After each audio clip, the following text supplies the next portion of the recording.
This is the third generation S60. It's the T8 plug-in hybrid. They launched it as a fully imported model, priced at about 300,000 ringgit. Limited numbers, of course. The CKD model, that is expected to come later. And here it is, the S60 CKD.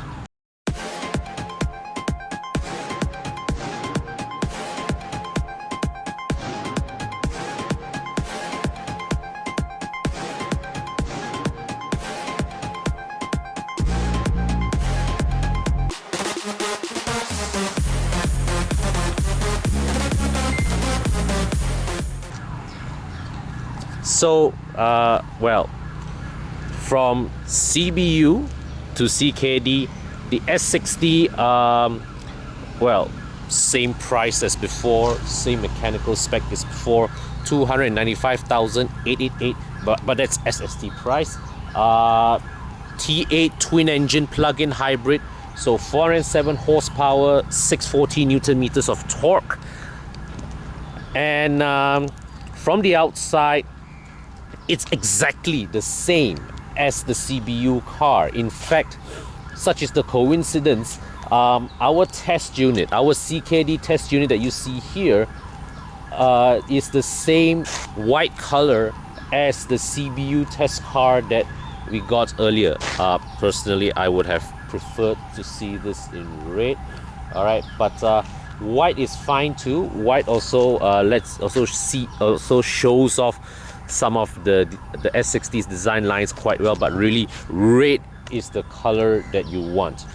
Okay, so let's give an overall comments on the styling. A year on from its launch, the S60 is still a sharp looking sedan. Certainly it looks like I mean, in a segment that is defined by the BMW 3 Series, the S60 really looks the part in offering itself as a dynamic alternative. All right, and it is a car that really looks very appealing to a young audience, all right, a young at heart audience for that matter. Now, this rear end of the S60, I'm still getting used to it, to be frank, because this tail light style, I think it works better in the S90, where you have the number plate mounted on the bumper. This one, the number plate mounted on the boot, still takes a bit of getting used to, but overall, a very handsome car, very well proportioned, and the front end is gorgeous. All right, I think the front is really the best angle of the car. And in this R design trim, you see the way they put the gloss black finishes and all that.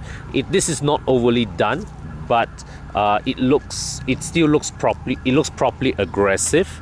But as I said before, I think this really looks best in red. Okay, you can see it has a sunroof, panoramic sunroof here. But what are the differences between the CBU and the CKD car? So most of it is actually inside here. Now in the CBU car, there would have been a 12-volt socket here. All right, there would have been boot netting. Now we were told that Volvo Car Malaysia has also removed the 60/40 split folding seats from the CKD model, but but the funny thing is, you can still see the split in the rear seat back, but there's no way you can fold the seats down. Okay, but these are the only things that were removed from the car.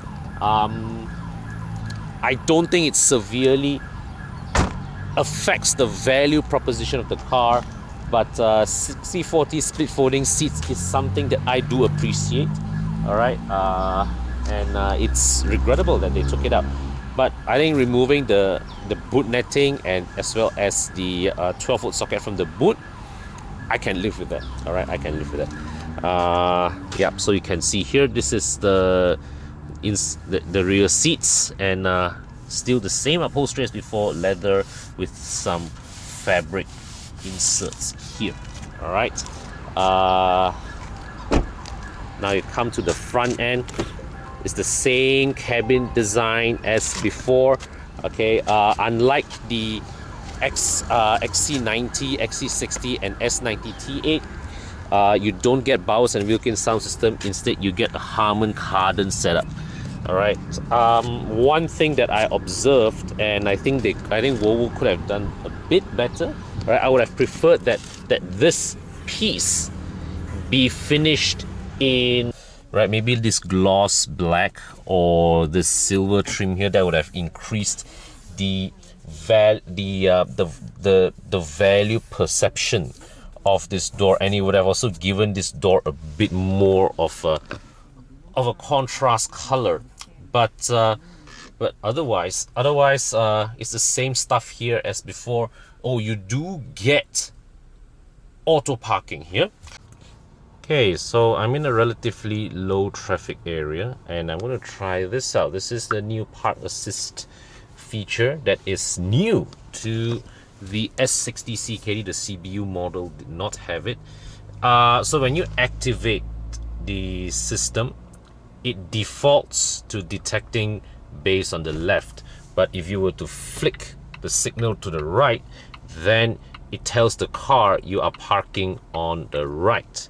So right now, as I move off, all right, the car is going to pick up bays only on the left, but it's because there's a bay on the right there, right? What I'm going to do is I'm going to get the car to look left, to look right. Okay, and I'm just going to give it a bit of space. I'm going to move. See that bay there? Okay, so stop, reverse,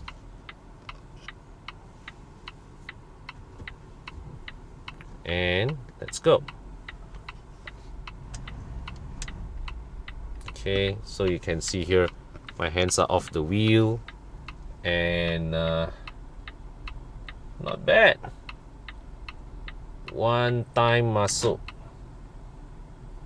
So you can see right on the screen here, there's this blue bar that shows you how far along is your progress.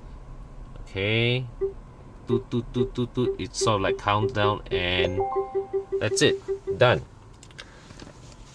There you go, nice and easy. So you can this auto park assist pilot, it does parallel parking, it does perpendicular parking, and if you parallel park, it also has a feature whereby it helps you exit the bay.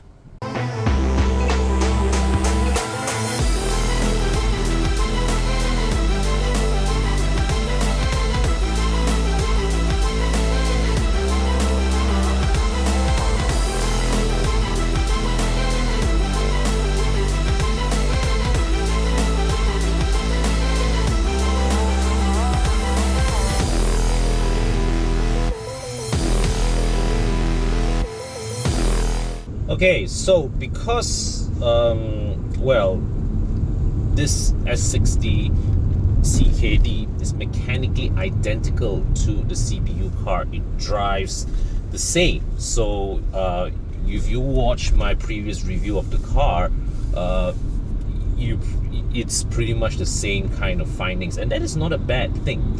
So even though we may say that the BMW 3 Series is the segment's benchmark in terms of dynamics, the S60 allows you to exploit more of its talent with an average skill set. You see, a 3 Series, right, its rear-wheel drive platform, you know, it's a bit more playful at the rear. You really need you would need the skill, someone with the skill level of, you know, YS Kong to fully exploit its talents, you know, and have fun with it. Right? Not to say it's not capable, it is, but the S60 casts you a wider dynamic safety net that allows you to enjoy a greater proportion of its talents with a distinctly average skill set. So let me put it this way. a skilled driver, a highly trained skilled driver, will get more out of a BMW 3 Series. But to an average driver, the S60's performance will be far more accessible and usable in a safe manner. Now, the other thing, the other important thing to note is that the ride, okay, even though this is supposedly the more dynamic R design setup, the ride quality is rather plush. So, I mean, if you compare this with the 330i M Sport, no contest. This one feels magic carpet in comparison. If you compare this to the softer sprung G20 320i, then this is still more comfortable, but by much slimmer margins. But overall, the Volvo here is still the more appealing day-to-day car. So coming to a verdict, right? At its price, 295,888, even though it's unchanged from the CBU car, even though they have removed a few things from the boot, the overall proposition of the S60 here remains a very good one. It still compares favorably on paper to the equivalent, you know, C-Class or 3 Series at the same price. Because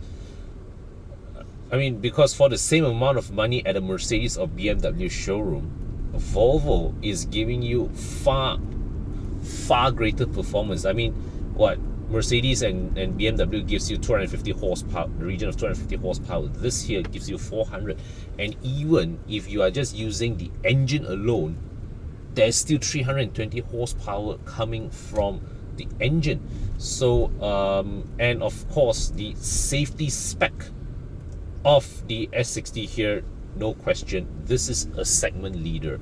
And even on the dynamics front, the S60 now is definitely up there with the segment's best. So as an entirety, the S60 is not only the best value for money buy in the segment, it is simply the best buy in the segment. So if you were to ask me, would I buy one of these? Well, if I am shopping at the nearer to the top end, you know, close to the 300,000 ringgit price bracket where the 330i or C300 resides, definitely no contest. All right, so who would I recommend this to? Basically, anybody shopping with a 300,000 ringgit price tag in this segment, this is the one to go for. But if you are just at the entry level, of course, this is beyond your reach, then the next best thing would be to go for a BMW 320i.